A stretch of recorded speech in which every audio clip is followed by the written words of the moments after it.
Hello and welcome back to my channel Anurag law classes.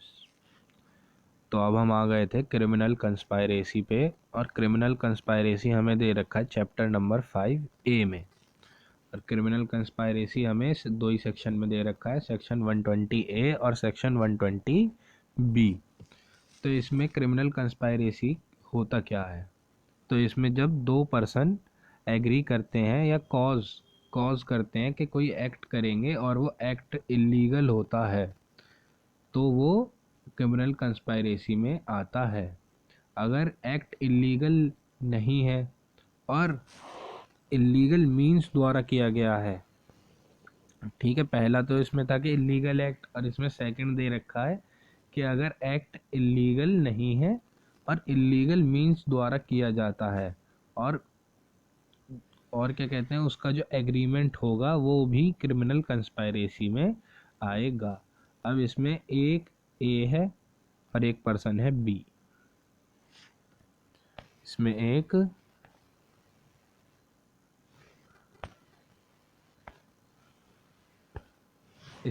A person है और एक person है बी। ठीक है, अब ए ने बी से कहा कि बैंक लूटने चलते हैं, बैंक में लूट करेंगे। ठीक है, और ये दोनों एग्री कर लेते हैं, तो ये क्रिमिनल कंस्पायरेसी में आएगा कि इन्होंने कंस्पायरेसी करी किसी काम को करने की। अब इसमें प्रोवाइडेड में हमें दे रखा है कि अगर कोई भी ऐसा एग्रीमेंट है ना, नो एग्रीमेंट, कोई भी ऐसा एग्रीमेंट जो एग्रीमेंट कमिट हुआ है किसी ऑफेंस में, तो उस एग्रीमेंट से कोई ऑफेंस कमिट हुआ है, और वो क्रिमिनल कंस्पायरेसी में तब तक नहीं आता है जब तक कि एक्ट जो है एक पार्टी द्वारा या दूसरी पार्टी द्वारा उस एक्ट को कर नहीं कर, जब तक उस एक्ट को कर लिया जाता है, या किसी भी एक पार्टी द्वारा वो एक्ट होना चाहिए। ठीक है, और एक्सप्लेनेशन में हमें दे रखा है कि ये इममटीरियल होता है कि इलीगल एक्ट जो हुआ है उसका अल्टीमेट ऑब्जेक्ट क्या है। ठीक है, ये इममटीरियल होता है एक क्रिमिनल कंस्पायरेसी में। अब हम आ जाते हैं आगे आगे क्या हो रहा है। अब हम आ जाते हैं आगे, और आगे हमें बता रखा है कि इसकी जो नॉलेज है ना, ऑब्जेक्टिव की जो नॉलेज है वो नेसेसरी होना ज़रूरी है। इसमें हमें एक केस दे रखा है, महाराष्ट्र वर्सेस सोमनाथ 1996। तो इसमें हमें दे रखा है महाराष्ट्र वर्सेस सोमनाथ।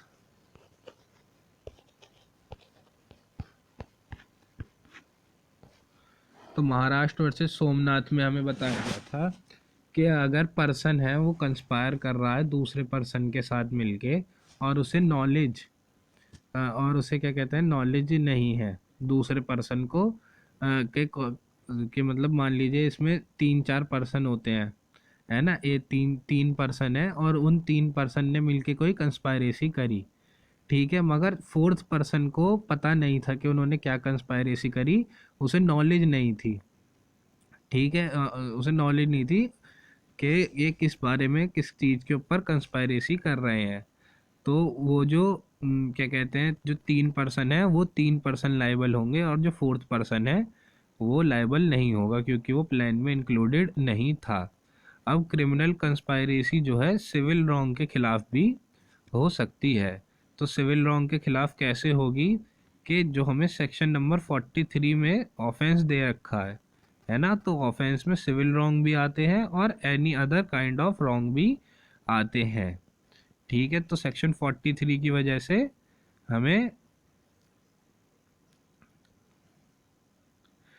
इलीगल की डेफिनेशन हमें दे रखी है सेक्शन नंबर 43 में, जिसके अंदर की सिविल रॉन्ग और any other kind of wrong भी आते हैं। तो इसलिए क्रिमिनल कंस्पायरेसी में सिविल रॉन्ग भी आता है। और सिविल एक क्रिमिनल कंस्पायरेसी जो है ये एक कंटिन्यूइंग ऑफेंस होता है। और जो क्या कहते हैं, ये क्रिमिनल कंस्पायरेसी होता है ये म्यूचुअल एजेंसी द्वारा भी किया जा सकता है।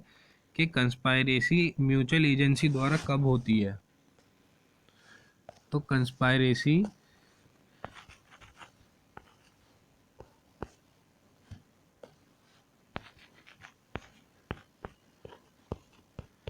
म्यूचुअल एजेंसी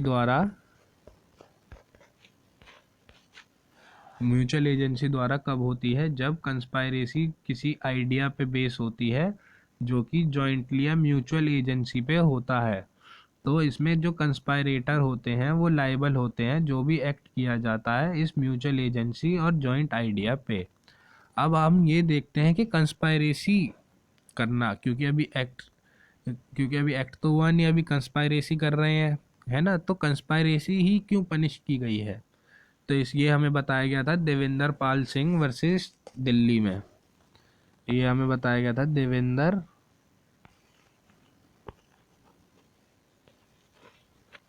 देवेंद्र पाल वर्सेस दिल्ली।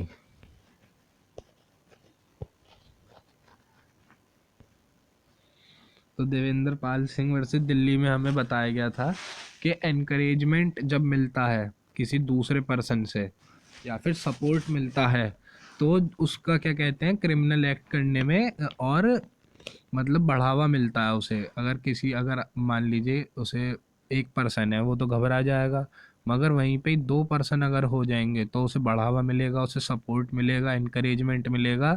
तो इसलिए ये क्रिमिनल कंस्पायरेसी पनिशेबल है। अब 120 में हमें बता रखी है पनिशमेंट।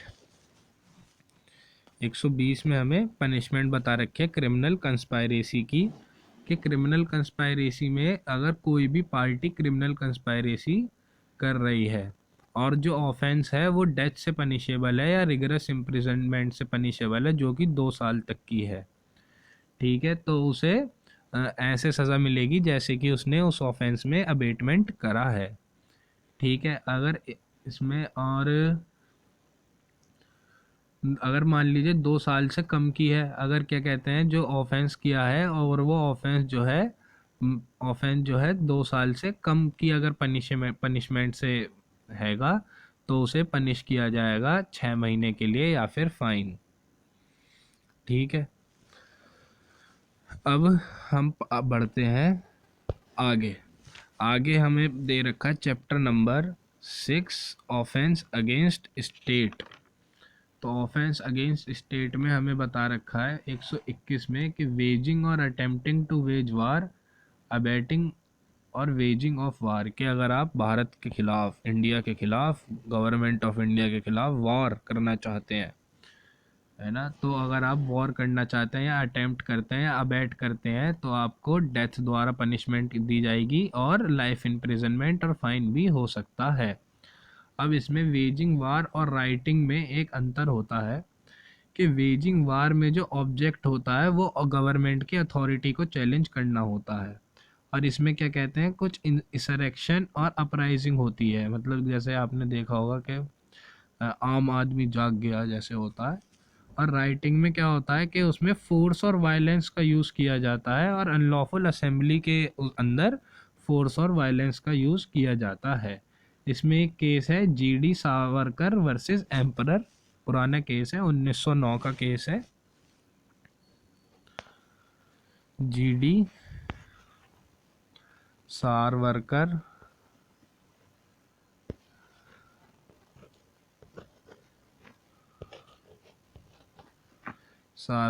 वर्सेस एम्परर 1909, ठीक है, ये पुराना केस है। इसमें हमें बताया था कि एक क्या कहते हैं बुक पब्लिश करी गई थी पोयम की, जिसके अंदर की लिखा हुआ था कि ये जो नेता हैं सारे, ये सारे खून के प्यासे हैं और ये पैसों के प्यासे हैं और खून के प्यासे हैं और इनके खिलाफ खड़े हो जाओ और एक सीक्रेट सोसाइटी बनाओ और इन्हें क्या कहते हैं गवर्नमेंट से हटाओ। तो ये माना गया था कि ये जो ये जो किताब है ये गवर्नमेंट के खिलाफ उकसा रही है और ये बैट कर रही है गवर्नमेंट के खिलाफ। अब आ जाते हैं 121A में, conspiracy to commit offence punishable by section 121।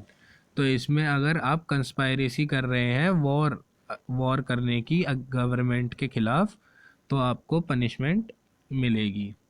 अगर अगर कोई भी इसमें बता रखा है कि अगर कोई भी जो कि इंडिया के अंदर है या इंडिया के बाहर है और वो कंस्पायरेसी करता है या फिर क्रिमिनल फोर्स दिखाता है, तो वो इम्प्रिजनमेंट द्वारा, जो कि लाइफ इम्प्रिजनमेंट या 10 साल की इम्प्रिजनमेंट द्वारा लायबल होगा। अब इसमें एक्सप्लेनेशन में दे रखा है कि जो भी लाइबिलिटी होगी इस प्रोविज़न के अंदर, है ना, वो लाइबिलिटी जो है इसकी होगी कि जो एक्ट और ओमिशन किया गया है वो कंस्पायरेसी के अंदर किया गया है, कंस्पायरेसी के अंदर किया गया है या नहीं। ठीक है, अब इसमें एक केस है S Jhabvala versus emperor. S Jhabvala,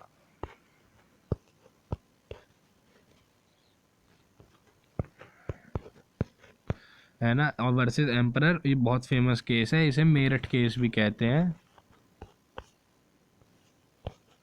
तो इसमें क्या हुआ था कि जो पर्सन था एस झाबवाला, उसने क्या कहते हैं वो उसने उसने सोवियत रशिया के साथ कुछ संबंध बना लिए थे, है ना, सोवियत रशिया के साथ उनने संबंध बना लिए थे, और उस कोर्ट ने फिर ये कहा कि अगर आपके संबंध हैं सोवियत यूनियन से तो ये फुलफ़िल नहीं कर रहा है, रिक्वायरमेंट फुलफ़िल नहीं कर रहा है कि आप कोई कंस्पायरेसी कर रहे हैं गवर्नमेंट के खिलाफ। ठीक है, तो इसमें क्या कहते हैं, उसे बरी कर दिया गया था। अब सेक्शन 122 में आ जाते हैं हम, कलेक्टिंग आर्म्स। कलेक्टिंग आर्म्स में हमें बता रखा है कि अगर आप क्या कहते हैं कलेक्ट आर्म, लोगों को इकट्ठा कर रहे हैं, आर्म्स को इकट्ठा कर रहे हैं, एम्यूनेशन को इकट्ठा कर रहे हैं, तो आपको पनिशमेंट मिलेगी गवर्नमेंट ऑफ इंडिया के खिलाफ वॉर करने के लिए। अगर आपकी इंटेंशन है गवर्नमेंट ऑफ इंडिया के खिलाफ वॉर करने के लिए और आप आर्म्स, एम्यूनेशन और मैन इकट्ठे कर रहे हैं तब। अब 123 में आ जाते हैं हम डायरेक्ट। 123 में हमें बता रखा है कि अगर कंसीलमेंट कर रहे हैं किसी डिज़ाइन की जो कि वॉर कर रहा है गवर्नमेंट के खिलाफ, तो वो 123 में पनिशेबल है, जो कि 10 साल तक उसकी पनिशमेंट होगी। अब आ जाते हैं 124 में, अगर आप प्रेसिडेंट या गवर्नर को असॉल्ट कर रहे हैं तो भी आप लाइबल होंगे। अब 124 ए में आ जाते हैं, सेडिशन, थोड़ा इम्पॉर्टेंट सेक्शन है। तो सेडिशन जो है वर्ड्स द्वारा किया जा सकता है, और वो वर्ड्स जो हैं स्पोकन और रिटन हो सकते हैं, साइन द्वारा हो सकते हैं, विजिबल रिप्रेजेंटेशन द्वारा हो सकते हैं, पहली बात। और अगर आप किसी को हेट्रेड या कंटेम्प्ट की भावना किसी के अंदर पैदा कर रहे हैं तो वो भी सेडिशन आएगा। और अगर आप डिसअफेक्शन डिसअफेक्शन दिखा रहे हैं गवर्नमेंट के खिलाफ तो वो सेडिशन में आएगा। तो इसका मतलब क्या हुआ कि सेक्शन 124, अगर आप गवर्नमेंट के खिलाफ डिसअफेक्शन दिखा रहे हैं और हेट्रेट पैदा कर रहे हैं, कंटेम्प्ट की भावना पैदा कर रहे हैं, विजिबल रिप्रेजेंटेशन, साइन या वर्ड द्वारा जो कि लिखे और कहे जा सकते हैं, तो वो सेडिशन में आएगा। अब इसमें एक्सप्लेनेशन में हमें बता रखा है कि डिसअफेक्शन जो है, एक्सप्लेनेशन 1 में हमें बता रखा है कि डिसअफेक्शन जो है डिसलॉयल्टी को प्रूव करती है, कि डिसअफेक्शन इंक्लूड करती है डिसलॉयल्टी को। और इसमें सेकंड एक्सप्लेनेशन में बता रखा है कि डिसअप्रोप्रिएशन जो होगा, डिसअप्रोप्रिएशन जो मीजर होंगे गवर्नमेंट के, वो कमेंट और व्यू द्वारा चेंज, जो अगर जैसे आप डिसअफेक्शन दिखा रहे हैं तो आप डिसअफेक्शन जो है गवर्नमेंट के जो कार्य हैं, जो गवर्नमेंट में आप चेंज लाना चाहते हैं उसके लिए हो सकता है, मगर आप उसमें हेट्रेट और कंटेम्प्ट की भावना नहीं लानी चाहिए आपको। तो वो सेडिशन में नहीं आएगा।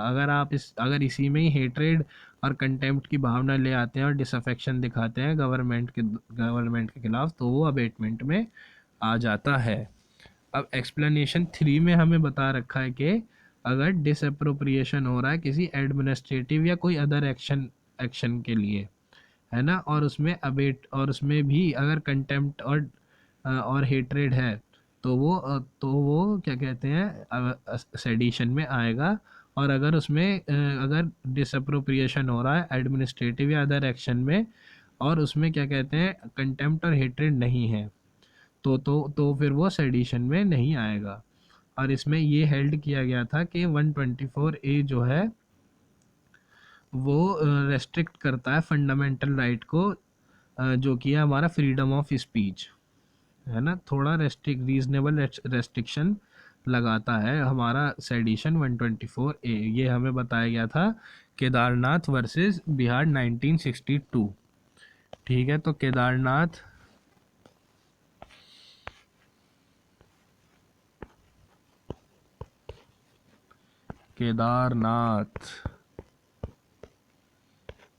वर्सेस बिहार,